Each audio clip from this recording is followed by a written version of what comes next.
قابل احترام بھائیوں، بزرگوں اور ساتھیوں، السلام علیکم ورحمۃ اللہ وبرکاتہ۔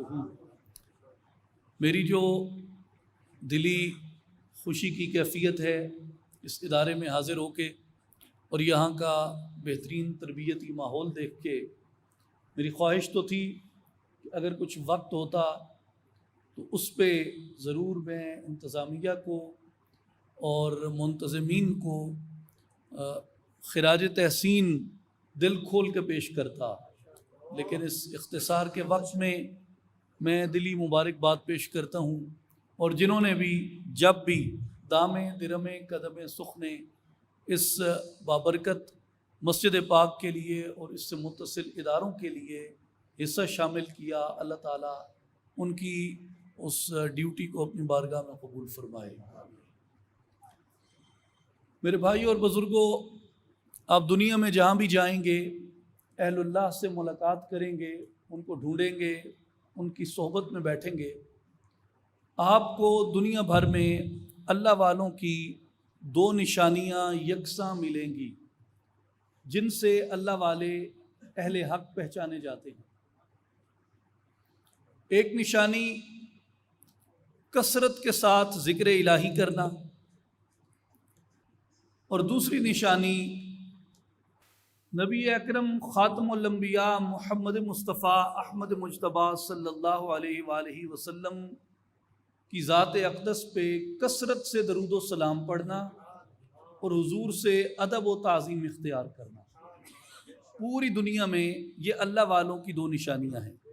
اس کی وجہ کیا ہے؟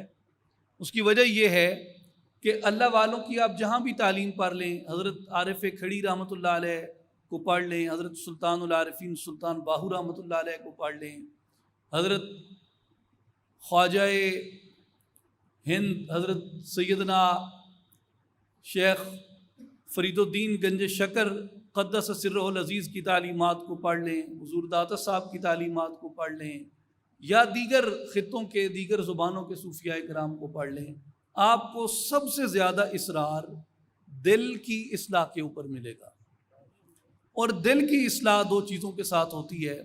قرآن مجید میں اللہ تبارک و تعالیٰ نے ایک مقام پہ فرمایا کہ اگر کسی کا دل مضطرب ہے، دل بے چین ہے، دل بے سکون ہے، دل کے اندر مختلف قسم کے توہمات موجود ہیں، یا دل کے اندر کئی طوفان موجود ہیں، اور وہ یہ چاہتا ہے کہ میرا دل مطمئن ہو جائے اور میرے دل کو تسلی اور سکون نصیب ہو جائے، تو اس کے لیے قرآن مجید نے راستہ دکھایا ہے کہ الا بذکر اللہ تطمئن القلوب، کہ اللہ کے ذکر سے دلوں کو اطمینان نصیب ہوتا ہے۔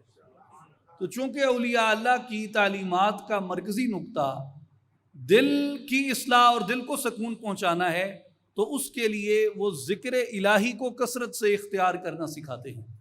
دوسری چیز جو اولیاء اللہ کے ہاں اختیار کی جاتی ہے وہ نبی اکرم خاتم الانبیاء محمد مصطفیٰ صلی اللہ علیہ وآلہ وسلم کی ذات گرامی کے ادب ہے۔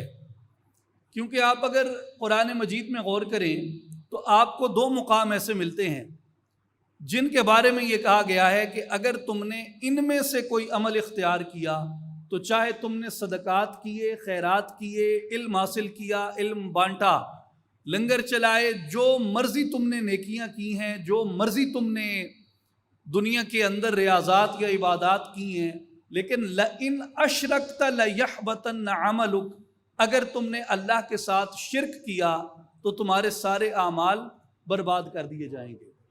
دوسرے مقام پہ اللہ تبارک و تعالیٰ نے فرمایا وَلَا تَجْهَرُوا لَهُ بِالْقَوْلِ كَجَهْرِ بَعْضِكُمْ لِبَعْضٍ أَن تَحْبَطَ أَعْمَالُكُمْ وَأَنْتُمْ لَا تَشْعُرُونَ، کہا کہ اے لوگوں، میرے حبیب صلی اللہ علیہ وآلہ وسلم کو ایسے نہ پکارنا جیسے عام لوگ عام لوگوں کو پکارتے ہیں، یعنی میرے حبیب کے ادب میں احتیاط کا دامن اپنے ہاتھ سے نہ چھوڑنا۔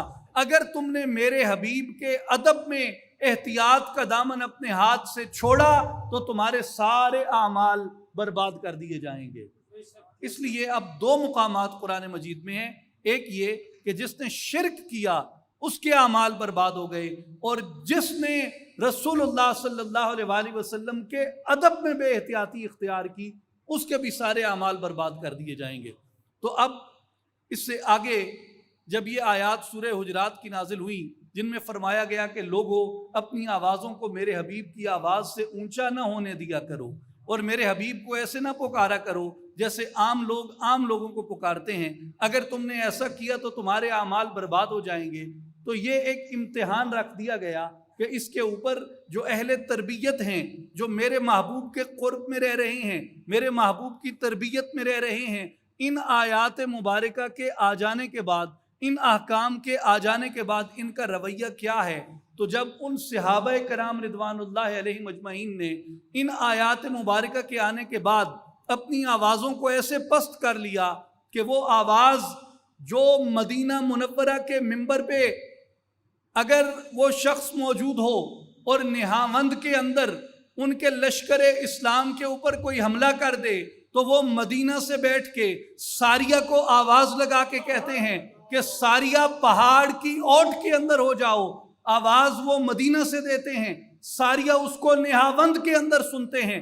وہ جلال اور ہیبت کی آواز جو مراد رسول حضرت فاروق اعظم رضی اللہ تعالیٰ عنہ کی آواز تھی، حضرت فاروق اعظم رضی اللہ تعالیٰ عنہ نے بھی اپنی آواز کو اتنا پست کر لیا تھا، اتنا آہستہ کر لیا تھا کہ رسول اللہ صلی اللہ علیہ وسلم سے جب بات کرتے تو حضور کئی مرتبہ پوچھتے، عمر کیا کہہ رہے ہیں آپ کیا پوچھ رہے ہیں؟ وہ اپنے گفتگو میں اس قدر سرگوشی اختیار کر گئے اللہ کے یہ احکامات آنے کے بعد۔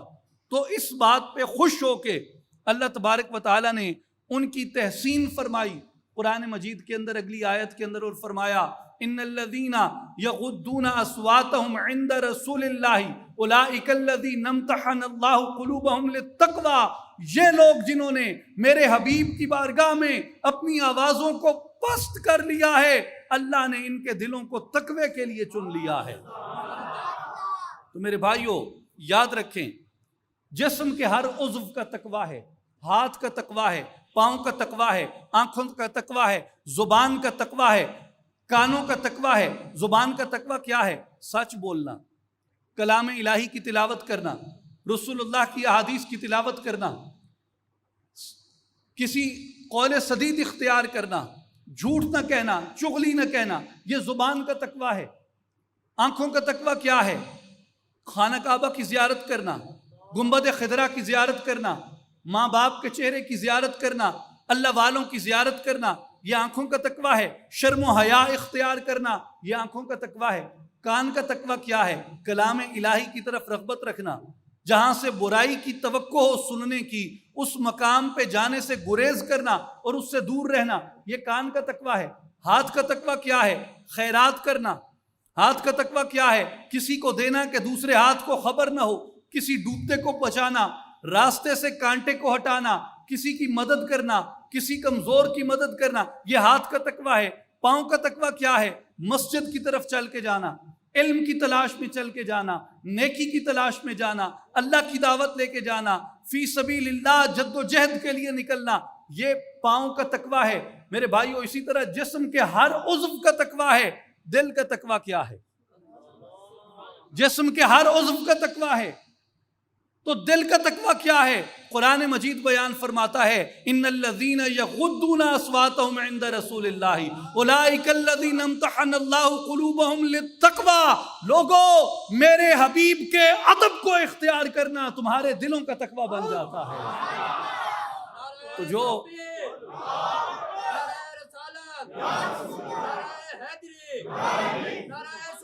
اس لیے میرے بھائیو اور بزرگوں، رسول اللہ صلی اللہ علیہ وآلہ وسلم کا ادب، حضور صلی اللہ علیہ وآلہ وسلم کی تعظیم، حضور صلی اللہ علیہ وآلہ وسلم کی تکریم اور حضور سے نسبت جو ہے، یہ انسان کے دل کو تقوی عطا کرتی ہے۔ اس لیے پوری دنیا کے اندر آپ کو جہاں بھی اہل اللہ ملیں گے، جہاں بھی اللہ والے ملیں گے، یہ ان کی نشانی ہے کہ وہ دل کے سکون کے لیے ذکر الہی کی کثرت اختیار کرتے ہیں اور دل کے تقوی کے لیے حب اور ادب مصطفیٰ اختیار کرتے ہیں۔ میں جب ابھی یہاں پہ آیا تو مجھے عیدگاہ کے ادارے کی طرف سے مولانا جلال الدین رومی رحمۃ اللہ علیہ کی ایک کتاب پیش کی گئی، عنایت کی گئی۔ میں بڑا شکریہ ادا کرتا ہوں اور مجھے بڑی تسکین ہوئی کہ اگر تمام ادارے اور مساجد علاقوں میں ایسی ہو جائیں جو نشر و اشاعت کا اور فروغ علم کا ایسا کام کریں تو معاشرے کے اندر بہت مثبت تبدیلی لائی جا سکتی ہے۔ مجھے مولانا رومی کے دفتر اول کے کچھ اشعار یاد آ گئے، جن میں اختصار کے ساتھ عرض کروں گا، وقت بہت مختصر ہے، تو اختصار میں اگر جامعیت نہ کر سکوں یا کوئی کمی رہ جائے تو میں اہل علم سے پیش کی اس کی معذرت چاہوں گا۔ حضرت مولانا فرماتے ہیں، از خدا خواہم توفیق ادب، بے ادب محروم ماند از فضل رب، کہ ہم اللہ کی بارگاہ سے ادب کو تلاش کرتے ہیں، اس لیے کہ جو بے ادب ہوتا ہے وہ اللہ کے فضل اور توفیق سے محروم ہو جاتا ہے۔ اور پھر آگے حضرت مولانا رومی رحمۃ اللہ تعالی علیہ فرماتے ہیں کہ بے ادب تنہا نہ خود را داشت بد، بلکہ آتش در ہما آفاق زد، کہ جو بے ادب ہوتا ہے، جو گستاخ ہوتا ہے، وہ اکیلا اپنے آپ کو تباہ نہیں کرتا، وہ اپنے ارد گرد کو بھی تباہ کر ڈالتا ہے، اپنے گرد و نواح کو بھی تباہ کر ڈالتا ہے۔ جیسے آپ جانتے ہیں حضرت سلطان العارفین سلطان باہو رحمۃ اللہ علیہ کا بھی مشہور فرمان ہے، تسبیح پھری تے دل نہ پھریا، کی لینا تسبیح پڑھ کے ہو، علم پڑھیا تے ادب نہ سیکھیا، کی لینا علم نو پڑھ کے ہو۔ تو علم کا مقصود ادب سیکھنا ہے۔ اب مولانا رومی رحمۃ اللہ علیہ آگے ایک مثال دیتے ہیں، وہ فرماتے ہیں حضرت موسیٰ علیہ السلام کی قوم میں من و سلوہ اترتا تھا آسمانوں سے۔ جب من و سلوہ اترتا تھا تو حضرت موسیٰ علیہ السلام نے اپنی قوم کو وہ تقسیم کیا اور بانٹا، تو قوم جو تھی ناشکری تھی، تو ان میں 2 لوگ آگے آئے، درمیان قوم موسیٰ چند کس 2 لوگ آگے آئے اور انہوں نے کہا موسیٰ علیہ السلام ہم یہ من و سلوہ کھا کھا کے تھک گئے ہیں، سانوں کو وصل چاہیے دینے، کوئی گنڈے چاہیے دینے، کوئی تھوم چاہیے دے، کوئی کنک چاہیے دیے، کوئی یہ زمین چو نکلی ہوئی ہے جناح ساون، ایسی من و سلوہ کھا کھا کے تھک گئے ہیں۔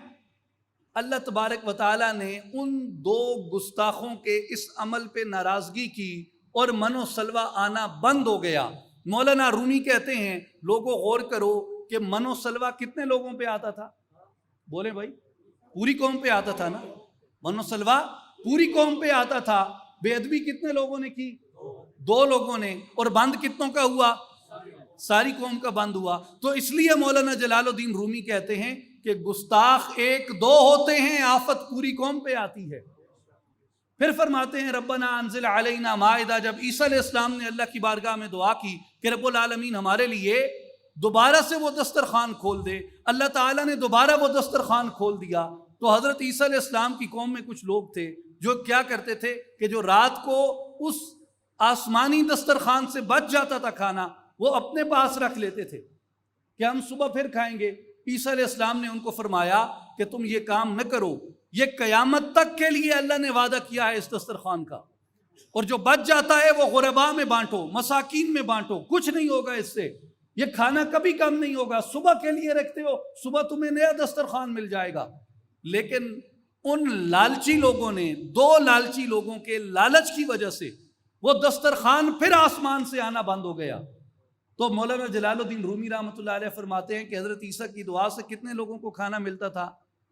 پوری قوم کو۔ اور گستاخ کتنے تھے؟ 2 تھے، لیکن ان 2 کے لالچ کی وجہ سے بند کتنوں کا ہوا؟ پوری قوم کا بند ہو گیا۔ اس لیے حضرت مولانا فرماتے ہیں کہ بے ادب تنہا نہ خود را داشت بد، بلکہ آتش در ہما آفاق زد، وہ اپنے ارد گرد کو بھی لے ڈوبتا ہے، اکیلا وہ برباد نہیں ہوتا۔ میرے بھائی اور بزرگوں، یہ عرض کرنے کا مقصد یہ تھا کہ اصل چیز جو ہے وہ ادب کے اندر ہے۔ مثال کے طور پہ یہ تنقید نہیں ہے، یہ اصلاح ہے۔ مثال کے طور پہ میں اکثر کتب پڑھتا ہوں، ان میں لکھا ہوا ہوتا ہے حضرت محمد صلی اللہ علیہ وسلم نے فرمایا۔ میں نے کہا بھائی یہ سلام کیا ہے؟ سواد لام عین میم، سلام کا کہتے ہیں جی یہ درود کا شارٹ کٹ ہے۔ میں نے کہا بھائی علم، یہ کتاب کیوں چھپی ہے؟ کہتے ہیں جی علم کے فروغ کے لیے۔ میں نے کہا علم کیوں حاصل کرنا ضروری ہے؟ کہتے ہیں تاکہ نجات ملے، تاکہ ہدایت ملے۔ میں نے کہا لہٰذا کتاب چھاپی علم کے لیے، علم حاصل کیا نجات کے لیے اور ہدایت کے لیے، لیکن میرے بھائی اتنی توفیق نہ ہوئی، ہدایت اتنی نہ مل سکی کہ نبی کا نام آئے اور نبی پہ درود پڑھ سکے۔ اس لیے اس لیے ہدایت تو یہ ہے کہ جب اللہ جل شانہ کا ذکر آئے، دل اس کی ہیبت سے، اس کے جلال سے، اس کی کبریائی سے خوف زدہ ہو جائے، خشیت میں ڈوب جائے۔ اور جب رسول اکرم صلی اللہ علیہ وسلم کا نام آئے، زبان پہ صلاۃ و سلام جاری ہو جائے۔